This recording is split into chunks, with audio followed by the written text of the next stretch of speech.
Uma boa noite, caríssimos irmãos e irmãs aqui presentes, sejam os encarnados, como também os desencarnados, aos nossos mentores individuais, como aos enfermeiros, médicos e socorristas que trabalham diuturnamente na esfera espiritual, em anexo a essa estrutura física do caridade e amor, sendo esse que nós temos o prazer de aqui sempre estarmos. Esse ano que completará 74 anos de existência, não nos esqueçamos, em outubro de 1950 foi a sua fundação. E temos a satisfação de saber que muitos trabalhos ocorrem, não só na esfera física, mas também na esfera espiritual, para com os irmãos que aqui aportam, ou também os que são resgatados. E o tema que nós nos propomos, a convite da casa, para que abordemos, como estamos aqui, e a Cida já fez a preleção sobre o título do material de hoje, é honra teu pai e honra tua mãe. Título esse que nós temos ali numa das passagens de Cristo, quando ele disse: quem é minha mãe e quem é meus irmãos? Mostrando que, já naquela época, há mais de 20 séculos atrás, ele convidava a cada um de nós já pensarmos um pouco além do que nós somos na matéria, não apenas considerando o corpo material, carne e osso, mas um algo a mais que pode ser com que nós expandamos a nossa consciência em atender não apenas então somente os nossos familiares consanguíneos, mas por que não as pessoas que estão ao nosso redor, pessoas essas que normalmente estão em condições muito piores e que ainda hoje não estão. Basta que assistamos os meios televisivos, radiofônicos, as redes sociais, a internet, para que sim, entendamos quem realmente são esses nossos irmãos, os nossos pais, e assim possamos ter uma visão um pouco mais ampliada desse assunto tão palpitante, como a irmã disse logo em sua preleção. Então, nós, dentro dessa proposta, faremos na outra casa.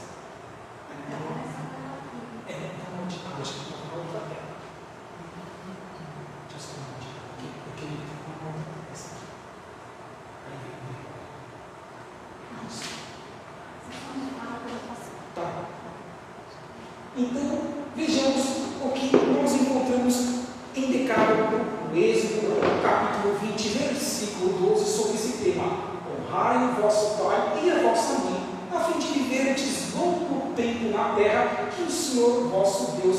vos dará. Esse longo tempo na terra é apenas em uma única vida, com uma objetividade mínima e circunscrita às nossas atitudes presentes, sem vislumbrar ou sem almejar algo no futuro. Mas que futuro é esse? Algo que nós desconheçamos, algo que pode inclusive estar numa dimensão que nós não a conhecemos com os olhos físicos da carne. São questões que há séculos pós-vida do Cristo, numa hora em que encarnação dos seus aproximados 33 anos de vida aqui no planeta Terra, todos nós, porque estivemos também naquela época, estamos aí procurando desenvolver para que sim, tenhamos mais assertividade em nossas ações. Quem é minha mãe e quem são meus irmãos? E olhando para os que estavam sentados à roda de Cis, lhes disse: eis aqui minha mãe e meus irmãos, porque o que fizer a vontade de Deus, esse é meu irmão e minha irmã e minha mãe. Essa passagem nós encontramos em Marcos, como também em Mateus. Então vejamos que Jesus já estava ali de frente ao público, de frente ao povo, que diariamente ali o procurava, famintos, com sede do pão e fome do pão material, mas também do pão espiritual. Essa foi uma importante passagem para que nós compreendamos de que o importante é nós enxergarmos o que nós estamos sendo prestados em agir, aquela multidão faminta, aquelas necessidades muito mais prioritárias do que o Cristo preocupar-se apenas e tão somente consigo mesmo, como também com os seus familiares carnais. Então, já nesse exemplo, ele está nos mostrando que todos aqueles que estejam ali, ele possa auxiliar, e esses que estejam sendo auxiliados, auxiliem também outros tantos que venham ao seu encontro em busca de um objetivo. Sim, eles também serão os seus irmãos, as suas mães, os seus pais, e assim nós vamos construir a lei da fraternidade, que tanto nós precisamos para atingirmos um nível maior de regeneração, que é o que o planeta Terra tanto almeja, que é o que Emmanuel nos disse, espírito que foi mentor de Chico Xavier, seja um pouquinho antes de 2057, seja um pouquinho após, não importa, o importante é que construamos isso no nosso dia a dia, com essas atitudes mínimas que os nossos mentores individuais esperam de nós. A somatória dessas atitudes diárias e mínimas, sim, no final de nossa programação reencarnatória, faremos uma avaliação de tudo que nós procuramos nos melhorar, também avaliando de onde eu vim, o que eu estou fazendo aqui e para onde eu quero chegar.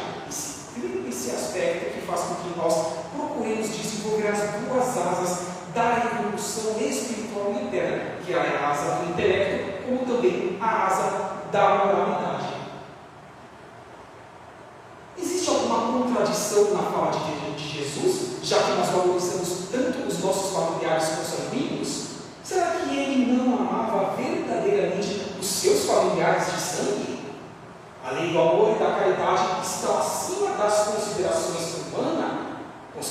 humanas, essa que inclusive ainda hoje é vigente, que muitas vezes nós deixamos de agir em prol de nossos semelhantes para nos preocuparmos com coisas que muitas vezes são fúteis, que não agregam em nada na nossa programação reencarnatória, mas que nós poderíamos estar utilizando esse tempo de uma forma mais construtiva para com o que nós poderíamos receber ou almejar nesse futuro, nessa encarnação ou nas próximas reencarnações que nós todos a teremos, porque estamos no reino nominal, estamos tendo a oportunidade de, melhorando-nos, continuar reencarnando no planeta Terra, um mundo de regeneração que nós queremos que adentre e há de adentrar. Ou, se precisarmos ir para muitas outras moradas da casa do Pai, o que importa?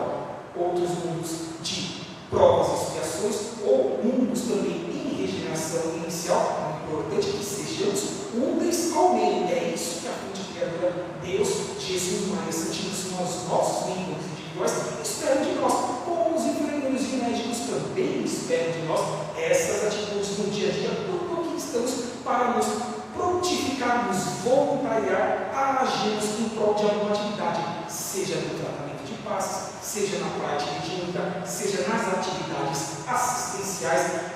procurando dar não só o pão espiritual, mas também o pão material, o suprimento, a alimentação, o vestuário, enfim, tudo que possa aliviar os sofrimentos dos irmãos que estão em dificuldades, porque cada um de nós tem uma programação reencarnatória e todos nós sabemos que iríamos passar por isso. Assinamos esse contrato consciencial antes de reencarnarmos, antes de voltarmos para o corpo a qual nós estamos ocupando atualmente. Então jamais podemos dizer que nós não sabíamos que iríamos passar por esses desafios, que nós jamais poderíamos estar passando por esse momento agudo do planeta Terra. Não, nós sabíamos, mas dizem os Espíritos, vocês estão tendo um momento ímpar em suas vidas para que possam alavancar ainda mais, principalmente moralmente, que é a construção ainda maior do amor, da lei da fraternidade. Irmãos de Jesus, seus irmãos nunca tiveram simpatia por ele, pois seus ensinamentos não os haviam tocado. E esse toque que acabou não acontecendo para com seus irmãos consanguíneos, carnais, esses toques são compreensíveis, não só na vida do Cristo, mas de outros familiares, que às vezes tem um irmão ou irmã que destaca-se em querer ser diferente do meio dos ditos normais, do mundo do planeta Terra, dos reencarnados, quando querem mais pensar no próximo do que em si mesmo,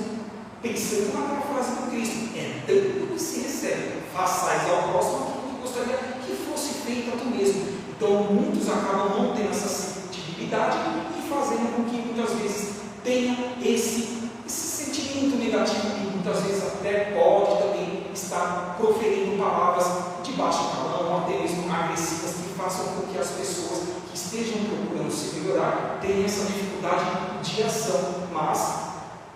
orai e vigiai, disse o Cristo, para que todos nós consigamos cumprir com as nossas programações reencarnatórias. O recebiam mais como um estranho do que como um irmão, quando se apresentava em família. Importante também que, imaginemos, os irmãos contemporâneos de Cristo naquela época. Quantos que não eram ali ofendidos por vizinhos, por pessoas que estavam ali e que eram contra o que a nova proposta que Cristo estava trazendo, mais do lado da moralidade dessa construção do que para a construção da intelectualidade. Então vejamos que isso é natural e essas ofensas nós ainda hoje em dia podemos a sofrer dentro do ambiente familiar, mas nós temos que ter a certeza de que realmente nós queremos esse aspecto colocado anteriormente de onde nós viemos, o que eu estou fazendo aqui, o que cabe a mim realizar, para onde eu quero chegar, por meio dessas ações, por meio dessa construção da asa do intelecto, como também da moral. Quantos que pós-vida do Cristo material tiveram êxito em suas encarnações? Podemos citar Bezerra de Menezes, Chico Xavier, Madre Teresa de Calcutá, Irmã Dulce e tantos outros que até mesmo no anonimato fizeram com que o cristianismo redivivo estivesse em seus pensamentos, em seus atos e palavras, fazendo com que assim pudessem estar alçando degraus evolutivos, que é o objetivo de cada um de nós quando estamos encarnados.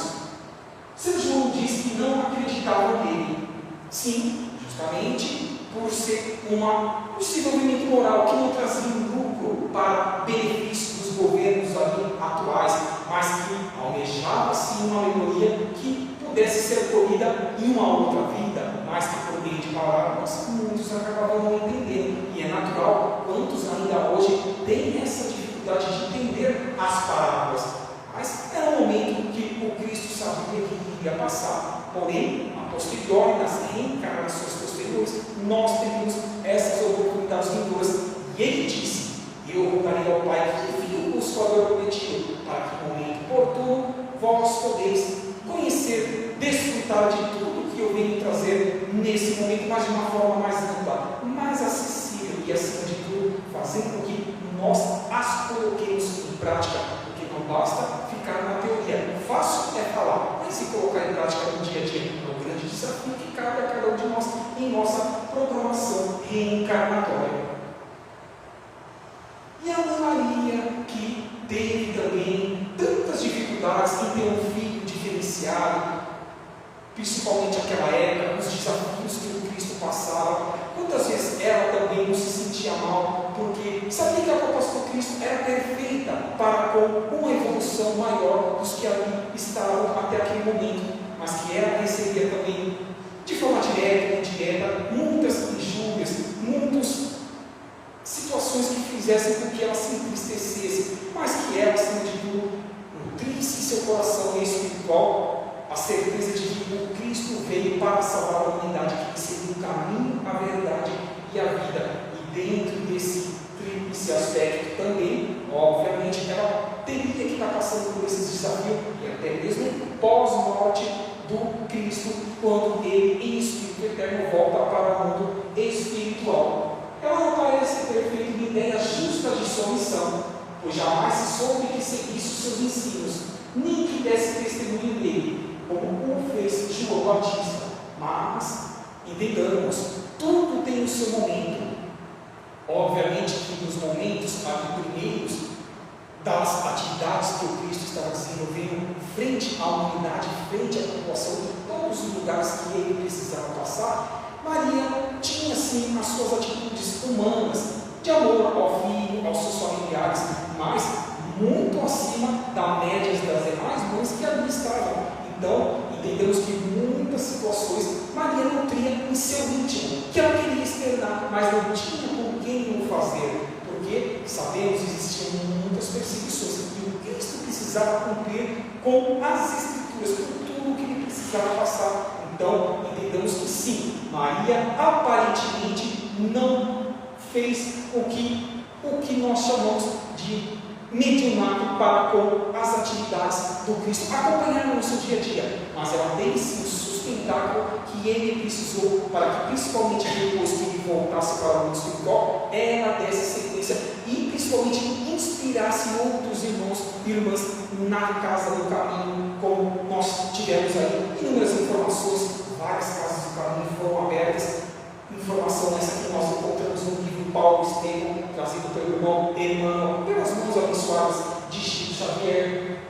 A solicitude maternal era o seu sentimento dominante. Sim, sentimento dominante, mas como dissemos anteriormente, apenas e somente no sentido de que ela precisava estar coerente com o seu momento atual, mas não que ela não tinha capacidade de externar isso, e ela externou em momentos propícios. Ela foi fundamental para a obra do Cristo, não só antes, mas também depois. Existe, dentro dessa proposta de honrar o pai e mãe, será que nós temos essa diferença? Colocamos aqui o estudo da diferença entre parentesco corporal e espiritual, se somos espíritos. Já entendemos que somos espíritos eternos, que nós tivemos outras encarnações pretéritas, nessa como nas muitas moradas da casa do Pai. Mas, será que existe esse parentesco que nós já tivemos ligação no passado e que agora nós estamos podendo retornar e fazer com que nós apertemos essas arestas que nós muitas vezes deixamos ali, não aparadas no passado, mas que nesse presente podemos as transformar em amor, em respeitabilidade, em desejo de que o que ficou de errado ficou no passado, agora que acertemos para que no futuro, se precisarmos voltar num ciclo familiar ou em outras atividades correlatas, possamos nos auxiliar. Então, sim, é esse pensamento que nós precisamos nutrir. Jesus não perdia nenhuma ocasião de ensinar, serviu-se, portanto, daqui lhe oferecia a chegada de sua família, para estabelecer a diferença entre o parentesco corporal e o parentesco espiritual. Sim, a partir do momento que ele disse que todos que estavam naquele povo, aqueles seriam os seus pais, as suas mães, os seus irmãos, aí está envolvendo a parte espiritual, a visão macro, a visão da necessidade de agir. Já o parentesco corporal era com os irmãos, a mãe, consanguineamente, com o próprio pai José. Então, sim, ele fez essa distinção. Agora, a população à época soube distinguir isso? Não, senão nós não estaremos nesse momento final de provas e expiações no planeta Terra tão agudo. Mas o importante é que estamos nesse presente e o façamos melhor. Entendendo o que fizemos no terreno no passado, construamos no presente e melhoremos ainda mais para colher no futuro. Há duas espécies de famílias. As famílias pelos vasos espirituais e as famílias pelos vasos corporais, que é esse exemplo que nós estamos dando no momento. As espirituais, elas são duráveis. As primeiras se fortalecem, ou seja, as espirituais,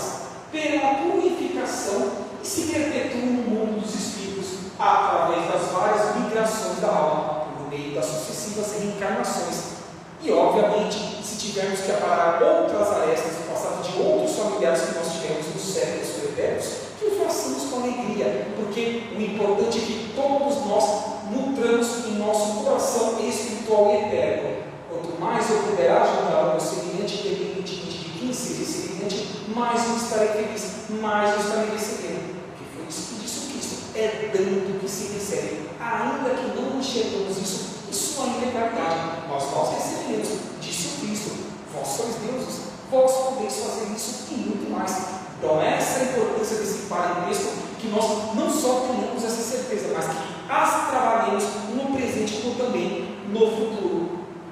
Já as segundas, que são as corporais, elas são frágeis e perecíveis como a matéria, como o nosso corpo físico de carne e osso. Se extinguem com o tempo e muitas vezes se dissolvem moralmente, já na existência atual. Sim, porque a partir do momento que nós estamos reencarnados e só procurando desfrutar dos bens materiais, dos bens mundanos, como que nós iremos construir o amor eterno e espiritual para os que estejam ao nosso redor? No ambiente dentro de casa, no trabalho, nas ruas, com as pessoas que têm suas inúmeras dificuldades. Então, que possamos averiguar isso, pensar sempre, toda vez que nós tivermos que sair de casa, o que eu posso fazer de melhor em relação ao que eu fiz ao dia anterior e no dia posterior, em relação ao dia ao qual nós estamos, por exemplo, acordados em estado de vigília. Temos ainda algumas mais características sobre esse significado de honrar pai e mãe, como ajudá-los na velhice. Isso, diga-se de passagem, é uma obrigação nossa de filhos. Porque eles não nos auxiliaram nas décadas, desde quando nós éramos bebê e tivéssemos até a idade madura? Então, por que não retribuir de forma obrigatória? Não é nenhum favor para os filhos isso, é obrigação consciencial. Porque senão nós não fizemos fizermos nessa encarnação e estaremos postergando isso para uma futura, só que essa futura poderá não mais ser um mundo de regeneração inicial. Então tomemos cuidado com isso, porque dizem os Espíritos, milhões estão tendo as suas últimas oportunidades reencarnatórias no planeta Terra. Então que aparemos essas arestas, esses defeitos que precisam ser melhorados, se cá quisermos voltar no mundo de regeneração inicial com esses familiares na qual nós estamos atualmente, ou os demais que nós deixamos pelo passado, mas que voltarão por meio das sucessivas reencarnações. Dar amor, carinho, atenção, promover o apoio financeiro, sim, poupá-los de certos trabalhos, principalmente nos trabalhos braçais que fazem esforços físicos, evitar-lhes aborrecimentos. Então são situações que fazem com que eles tenham mais tranquilidade na velhice, que eles tenham a certeza de que o que eles puderam fazer na sua atual encarnação, eles fizeram quando voltar para o mundo espiritual, que eles continuem trabalhando, ajudando e estudando, e na próxima programação reencarnatória venham ainda melhores, procurando não reincidir nos erros pretéritos e também procurando trabalhar, utilizar melhor o tempo que às vezes nós deixamos na ociosidade ou que não os empregamos de uma forma mais inteligente, dentro do que nos cabe empregar para o que nós podemos receber na eternidade, porque disse o Cristo, há muitas moradas na casa do Pai. Então é isso que nós temos que divisar diariamente para que nós, sim, nos reformemos, façamos, empreguemos essa reforma íntima, que cabe a cada um de nós empregar, temos essa condição. Tanto a lei de causa e efeito quanto a obsessão influem muito no relacionamento entre pais e filhos. Causa e efeito, justamente por ações assertivas ou ações errôneas do passado, como também no presente, e por que influencia nos grupos familiares atuais, e onde acaba causando, inclusive, obsessões essas que muitas vezes nós tratamos em trabalhos de esclarecimento de ângulos espirituais ou de desobsessão, são situações do pretérito, mas também do presente, porque nós temos que saber o que nós estamos fazendo de nossa vida, o que nós estamos entregando e aonde o nosso tempo, em ações do bem da humanidade, para o nosso bem, ou de dizer apenas então somente usufruir do que a matéria pode nos proporcionar, ainda mais nesse momento que está um avanço tecnológico muito sério, fazendo com que nós tenhamos mais opções de empregar recursos financeiros que poderiam estar sendo destinados à alimentação, à vestuário de tantos irmãos e irmãs que estão principalmente nas ruas, embaixo de pontes e outras mais situações de necessidade em que o verdadeiro cristão, o verdadeiro estudante da doutrina dos Espíritos precisa ter em mente, consciencialmente, diariamente, para que assim empregue melhor não só os seus recursos, mas também os seus tempos. Questões ainda para meditarmos dentro desse assunto, honrar seu pai e sua mãe. O auxílio na doença, as questões de herança, o poder do exemplo, mais vale o exemplo à prática do que a parte teórica, do que falar, do que tentar convencer, impor-se em relação aos seus irmãos. A oração pelos que já partiram para o mundo espiritual, não para o nada, porque nós sabemos que nós somos espíritos eternos, então o que perece, tantas vezes pereceu, perece e ainda perecerá, é a matéria, o corpo físico. O destino dos objetos deixados pelos pais que já faleceram, os compromissos assumidos em vida, sim, por meio dessas encarnações, dessas programações que nós dissemos que nós assinamos consciencialmente antes de voltarmos para a matéria, que nós iríamos procurar cumprir em sua integralidade. Raríssimos são os que conseguem cumpri-la, porque nós estamos num mundo de provas e expiações, nós somos testados, existem as inúmeras tentações que fazem com que muitas vezes nós escorreguemos,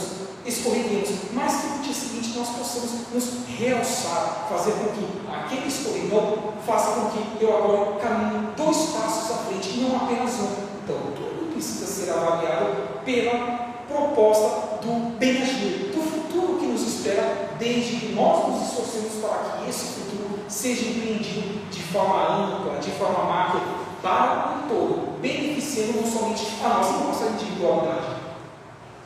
A reencarnação é uma bênção de Deus que nos permite reparar o passado, sim, entender o presente e construir o futuro, como dissemos logo no início. Esse aspecto do que, de onde nós viemos, o que estamos fazendo aqui, do amor que nos unirá pela eternidade espiritual. Sim, se nós sabemos que somos eternos, se sabemos que vamos ter que reencarnar inúmeras vezes, por que não já aparar essas arestas do passado, como também no presente, para que assim menos dores, menos sofrimentos, menos angústias, menos perispíritos densos quando estamos encarnados, que é o que nós temos atualmente, principalmente pela psicosfera negativa do planeta Terra, com esses rumores de guerras, de fome, de destruição, catástrofes naturais que sempre ocorreram e ainda ocorrem, e ainda ocorrerão ainda em alguns anos e décadas, quem sabe em alguns séculos. Então, dentro dessas situações que todos nós somos testados diariamente quando estamos acordados no estado de vigia, é que faz com que nós tenhamos essa oportunidade de unirmos no amor, fazer para o próximo aquilo que gostaria que fosse feito a nós mesmos. Se nós estivéssemos em situações inferiores, nós não gostaríamos que esses viessem nos ajudar. Sim, nós gostaríamos e nós queremos que eles nos ajudem. Então, por que nós não o façamos também de uma forma mais ampla a cada dia que passa? Esse é o grande desafio de nós como alunos do cristianismo e da doutrina dos Espíritos. E assim que fica essa proposta para cada um de nós, aos irmãos espirituais que estão aqui conosco, sim, não são enfermeiros, médicos e socorristas, mas assistidos, que muitas vezes estavam em condições ali, na erraticidade, estavam perdidos, muitas vezes nem sabiam que tinham se desligado do corpo material, que já estava de volta na esfera espiritual, esfera essa que não podemos nos esquecer, é a real, é a eterna, o corpo físico, a reencarnação, nada mais é que uma faculdade do Espírito para que ele possa se burilar, se aperfeiçoar na moral, como também no intelecto, que todos eles possam assim refletir sobre esse assunto, que eles possam, sim como nós, serem mais úteis aí na esfera espiritual, estudando, trabalhando, ajudando seus irmãos também na erraticidade, que estão em condições piores do que a deles, e assim podendo fazer novas programações reencarnatórias, como nós já o estamos fazendo em nossas mentes, por meio dessas ações que nós queremos construir em nosso dia a dia, porque agindo de forma coesa e fazendo essa reforma íntima individualmente e diariamente, nós teremos condições de, a partir do momento que o corpo físico dorme nos 7 dias da semana, repousa, recompõe as suas energias para o dia seguinte, seja de 6 a 8 horas, a depender de cada ser humano, nós poderemos estar estudando em desdobramento, porque o espírito desdobra-se, o espírito não fica acompanhando o corpo físico durante toda uma madrugada do lado da cama, não, muito pelo contrário, ele desdobra-se, vai aonde as suas afinidades, seja do pretérito, seja do presente, está vinculada. Então, cada vez que nós estivermos procurando nos melhorar, aonde que nós estaremos? Com quais companhias nós estaremos ao nosso redor, na erraticidade do mundo espiritual? Assim, ter a oportunidade de estudar mais, trabalhar mais, fazer mais enquanto posso, para que quando acordarmos e ligarmos novamente ao corpo físico no dia seguinte, nós tenhamos essa satisfação de que coloquemos em nossa mente, hoje o meu dia vai ser melhor em relação ao de ontem, e o que eu deixei de fazer, eu vou procurar fazer em prol do meu semelhante, porque toda vez que eu faço algo em prol dele, é a mim mesmo que eu estou fazendo. Então, dessa forma, pedimos nesse encerramento os demais irmãos e irmãs, e já agradecemos queridos irmãos e irmãs também que nos acompanharam pelo Instagram, que todos os queridos possam receber também essas energias da espiritualidade maior, que os seus familiares, que seja feita toda uma limpeza psíquica e energética em toda a estrutura 360 graus de seus imóveis, para que vocês tenham paz, vocês tenham energias renovadas e possam, como nós estamos sendo aqui convidados nas duas dimensões da vida, terem dias melhores, saírem a campo como nós estamos procurando sair, de uma forma mais assertiva frente ao que nos cabe, como alunos da codificação kardeciana e alunos do cristianismo redivivo. Então, assim, pedimos a cada um dos irmãos e irmãs que mantenhamos em silêncio, com os pensamentos positivos, sabendo que nós viemos buscar aqui nessa casa, que a nossa meritocracia conquistada até hoje possa ser direcionada a esses pedidos que nós temos intrinsecamente em nossas almas, e que o melhor possa ser providenciado em nosso benefício pelos queridos irmãos espirituais que estarão nas câmaras de paz. E dentro dessa proposta é que damos aí por encerrada as atividades dessa exposição evangélica, e convidamos agora a irmã Cida para que dê sequência no trabalho de hoje. Que assim seja. Uma boa noite a todos.